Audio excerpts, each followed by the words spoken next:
Welcome back to the cryptoworld channel, everyone. My name is Josh, and right now, this is the last chance for Bitcoin in this breakout to the upside, while the price is still playing out this short-term warning signal, alongside Ethereum playing out the same bearish signal, alongside Solana also playing out the same short-term bearish signal. So I'll be talking about all of that and more later in this video, so definitely watch to the end.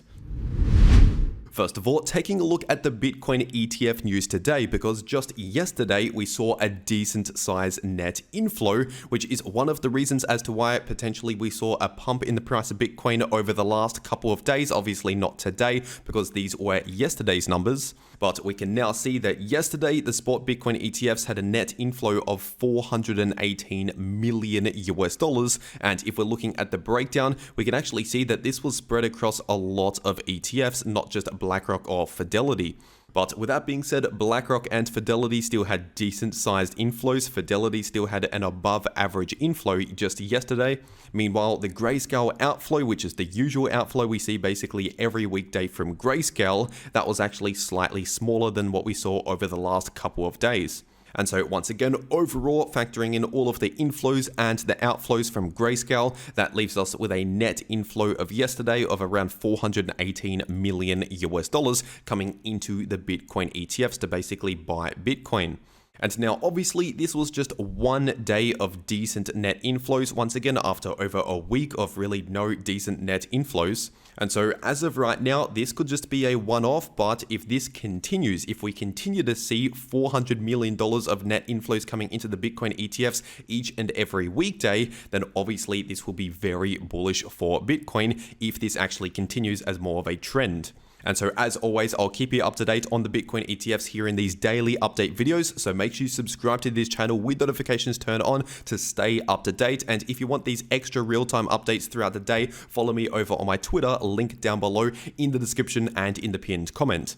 And with that being said, getting into the Bitcoin charts today, looking at the weekly time frame, and over the last one day, honestly, on the weekly time frame, the price of Bitcoin has not really changed at all. And so despite what happens on smaller time frames, if we're zooming out to the larger time frames, looking at the bigger picture, what's going on here, we can still see that the price of Bitcoin is within a larger bullish trend, also known as a bull market here on the larger time frames. And if we're also taking a look at the last bull cycle that we saw back in 2020 going into 2021, we can see that around that all-time high breakout level, we actually struggled here in the price of Bitcoin for around 3 to 4 weeks. And so in those weeks, trading right near that all-time high breakout level, once again, we were struggling in the short term, seeing a lot of sideways price action, short-term pullbacks, things like that, before eventually we ended up breaking out above that all-time high level with an actual candle close, strongly confirming above the all-time high. And it was at that point, obviously, that we confirmed the continuation of the bull market, continuing the price much higher over the next few months.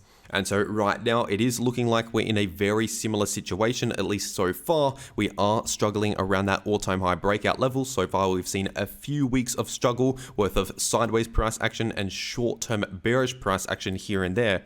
But it is important to understand that this is normal for Bitcoin. In fact, this is pretty much exactly what happened in the last bull cycle right before we saw a major breakout. So just keep that in mind. And with that being said, zooming into the short term, looking at the 4-hour Bitcoin chart, we can see that over the last few days, we saw that bullish breakout from this symmetrical triangle pattern, which set up a bullish price target at around 73,500. And technically speaking, that price target is still currently active on the chart because we have not yet hit the price target and we have not yet invalidated the breakout to the upside. But with that being said, if we start confirming candle closes back below around 68,500, basically if we start breaking below this area of previous resistance, which should now act as new support, if that actually happens here, then honestly, it will become very likely that we could actually drop back down towards around 66,500 potentially, which is basically the point of the breakout. And at that stage, we've essentially invalidated the breakout to the upside once we start breaking back below the point of the breakout. And so essentially, this is the last chance for Bitcoin when it comes to this breakout to the upside, just for this specific pattern right here and this price target. because once again, if we start breaking back below around 68,500 with confirmation, like candle closes for example, back below that level, or even if we flip that level into new resistance by seeing a rejection, something like that, then once again, that would be a short-term bearish signal, essentially invalidating this price target. And so with that being said, I have taken some profits off the table on my short-term long position. And so once again, as I've mentioned recently on the channel, I did have a short-term trading strategy for this breakout right here, which was to simply enter a long position once we confirm a breakout above resistance. And so essentially, I've just been trading that move to the upside. And once again, just recently, I have taken some profits off the table for that long position. And the rest of the trade, I've just kept open in case we actually see a bounce around that support and continue towards that price target. In that case, I still have the rest of the trade open just in case that actually happens. But even in the worst case scenario right now, let's just say if we dump back to the downside, then personally, I've already taken some profits off the table for that specific leverage trade right there. And I already have my stop loss sitting in profits as well. So even in the worst case scenario, that is still a profitable trade. And if you missed this trading opportunity right here, if you're new to the channel and you did not watch my last few videos all the way back down here talking about this trading opportunity, do not worry, there's always more trading opportunities which I share here on the channel. So make sure you subscribe to this channel with notifications turned on so that you don't miss out on these important trading update videos where I talk about trading opportunities where you could potentially make a lot of easy money. And also, if you want to actually take these trades in the price of any crypto, personally, I take these trades over on Bybit, so I'll make sure to leave a link to Bybit in the description down below and in the pinned comment. And also, if you use that link to make a Bybit account and deposit on that account, then you can get up to a $30,000 deposit bonus, but only if you use that link down below this video. But for whatever reason, if you cannot access Bybit or if you cannot KYC on Bybit, there is also Bitflex, which is another crypto exchange similar to Bybit, but you don't need KYC for Bitflex. And so I will also leave a link to Bitflex down below this video. And if you use that link, it'll take you to this page right here where you can enter an exclusive Apple Watch giveaway just by trading crypto on Bitflex. And so if you're going to be trading crypto anyway, you might as well check out those links down below this video to claim those extra bonuses if you want to. And as for other support and resistance levels for Bitcoin, once again, we have that support that I just mentioned. And as for lower support, we have this area sitting in between around 65,000 to 66,000, which should act as support. And in a more bearish scenario, we have a lot more support down here, sitting in between around 61,000 to 62,000. And as for short-term resistance, we have recently found some resistance at around 71,000 approximately, and above that we have more important resistance sitting in between 73,000 to 74,000. And staying on the 4-hour time frame, we still have this bullish inverse head and shoulders pattern, which has recently broken out to the upside, setting up the same price target basically as this pattern right here at around 73,500 approximately. But just like I said for this pattern right here, if we start breaking back to the downside below the point of the breakout, then that would invalidate the breakout for this pattern right here and invalidate the price target. So basically, this is pretty much the last chance for Bitcoin when it comes to this specific pattern right here and this specific breakout. And one of the reasons as to why we've seen a short-term pullback just over the last 1 day or so is this short-term warning signal or short-term bearish signal that I warned about in my last video. And so once again, as I said yesterday, we have a short-term bearish divergence on the 1-hour time frame, and I said in my last video, this is most likely going to play out potentially over the next 1 day or so in the form of either choppy sideways price action or a short-term pullback, basically short-term bearish price action as the most likely outcomes.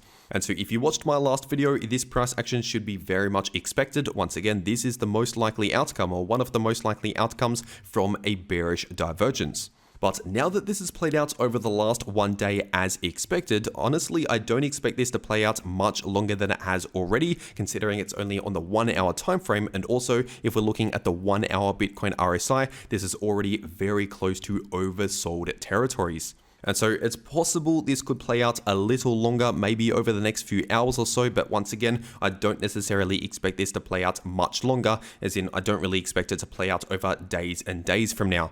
And if we're taking a look at the Bitcoin liquidation heat map, we can see over the last one day, we actually saw a bit of a scandal candle in the price of Bitcoin going to the upside and then to the downside to take out a lot of liquidity here in the short term. Because first of all, we had that liquidity area to the upside, which was sitting at around 71.9K, close to $72,000. And we also built up a bit of liquidity to the downside, which was sitting at around 69.2K.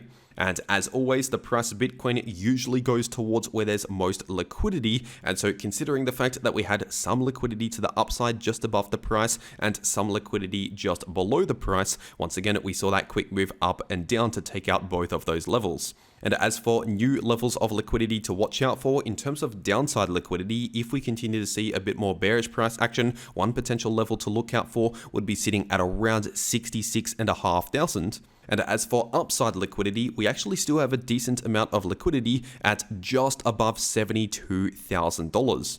And so those are the areas of interest on the chart, whether you're bullish or bearish. Once again, those are some important levels to pay attention to.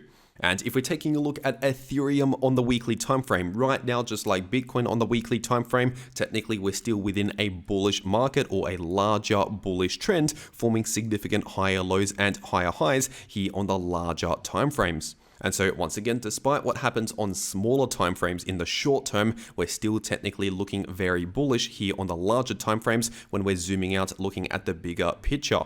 And if we're zooming into the short term, looking at the 4-hour time frame, right now the price of ETH is basically failing this breakout to the upside. We made it roughly around halfway between the point of the breakout and this price target for this bullish inverse head and shoulders pattern.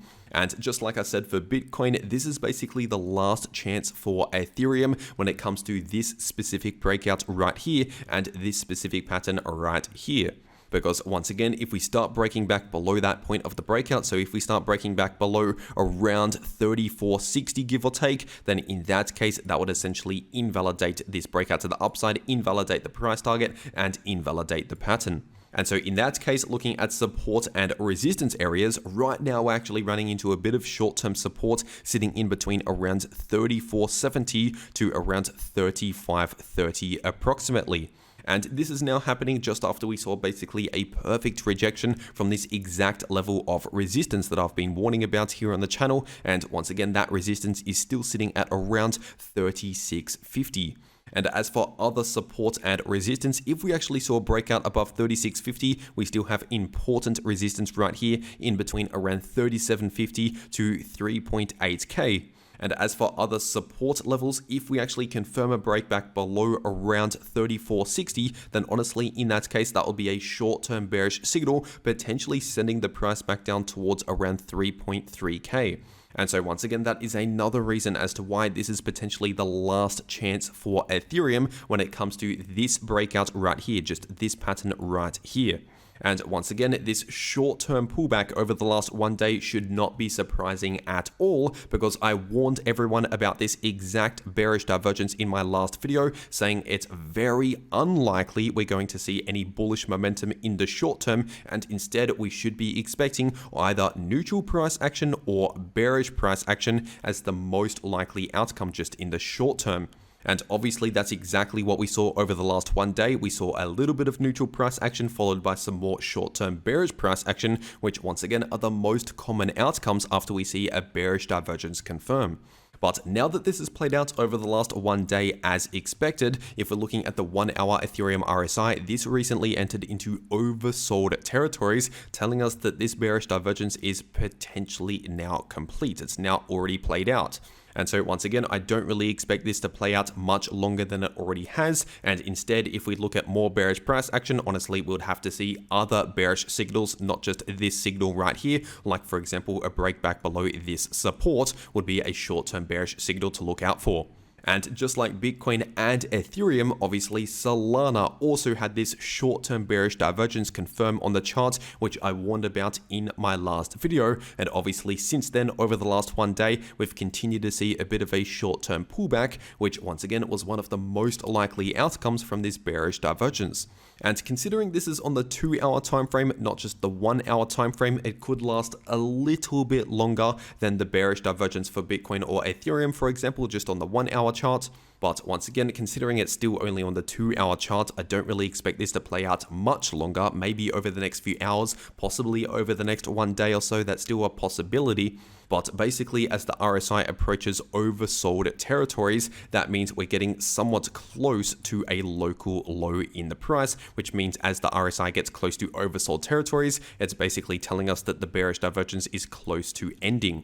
And technically speaking, this breakout to the upside and this bullish price target is still currently valid on the chart. It's not yet invalid because we have not yet seen a confirmed break back below the point of the breakout, which was sitting at around $175. And in case you're wondering, this price target to the upside is still sitting at around $220. But once again, if we see a break below 175, that invalidates the price target and invalidates this pattern. And as for support and resistance, obviously we recently ran into resistance right here that I said here on the channel is sitting at around $195 approximately. And above that, we have even more resistance at this local high at around $208 to $209. And as for short-term support, we have some support at around 178 and more support down towards around 171. And once again, if you want to trade these moves in the price of any crypto, check out those links down below this video to those exchanges if you want to claim those extra bonuses. And if you want to actually know how to trade crypto, no matter if the price is bullish, bearish, or chopping around sideways, then make sure to watch these videos popping up right here on your screen. The video in the top left shows you how you can make money in bullish or bearish price action using long positions or short positions. And the video in the bottom left shows you how you can easily profit from choppy sideways price action. But anyway, that is everything that I have to say for today. I really hope you enjoyed, and I'll see you all in the next video.